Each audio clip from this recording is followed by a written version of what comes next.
Now, you know the developmental conversation is coming.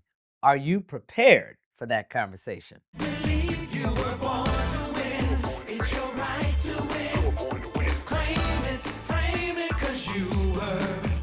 We're getting to that time of year where you will sit down with your manager and have the conversation about what transpired this past year, but more importantly, what your plans are for the year going forward.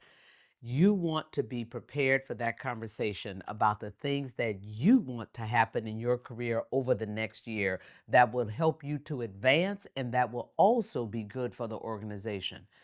You want to think about what are the things you would like to learn that you haven't already learned and why it would be good for the organization to give you exposure to those things. You want to think about things like, I would like to be able to contribute at a higher level. I believe that if I get this training, I will be able to augment the things that I'm already doing. I believe that if I get exposed to X, it would make me a much better leader and I would be able to focus more on the development of my team. Remember, I always say everybody needs a why. Your boss needs a why, and your organization needs a why. Why should they allow you to get exposed to these new experiences? Why should they have you now trained on this new process or in this new role? So, as you are saying what you would like to do, you also need to be able to articulate why it would be good for the organization to let you do this. I'm doing the job that I'm doing right now, but if I could get trained on A, B, and C, I would be able to deliver not only D, but E, F, and G as well. Because you want to think about why it makes sense for you to now get additional training. It has to be to the organization's benefit in order for them to want to invest in you in this way. Now, as you think about your developmental conversation, you want to think about the next role that you are interested in. Now, be careful because if this next role means that you're leaving your current manager, you also need to be thoughtful about what that might mean for them. Now, if you're the only person that can do the job that you're doing, remember you'll be the only person that's doing the job that you're doing. So you do not want to cap your success.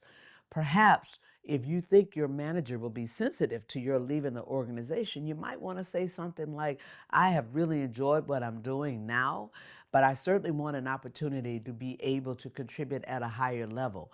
I believe that I can take this experience and be able to move here and do A, B, and C for the organization. I love what I'm doing now, but I want to be in a position to continue to advance and develop as a professional. How would you think about this if you were me? So you want to get them engaged and complicit in your success.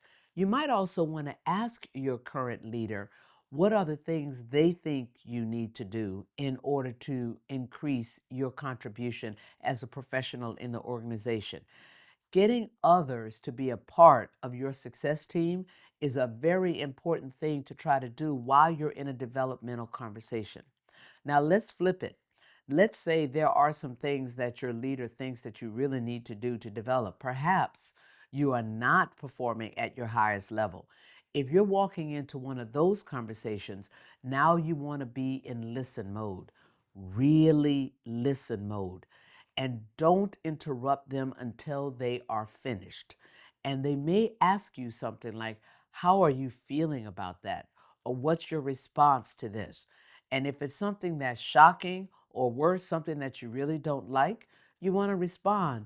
I'm really surprised. I didn't know that I was delivering at such a low level as per the conversation we just had. I thought that my contribution around A, B, or C was pretty good, but I hear you. I accept the comment. Now let's talk about what I might do to turn that around because I certainly don't want to have this kind of conversation again.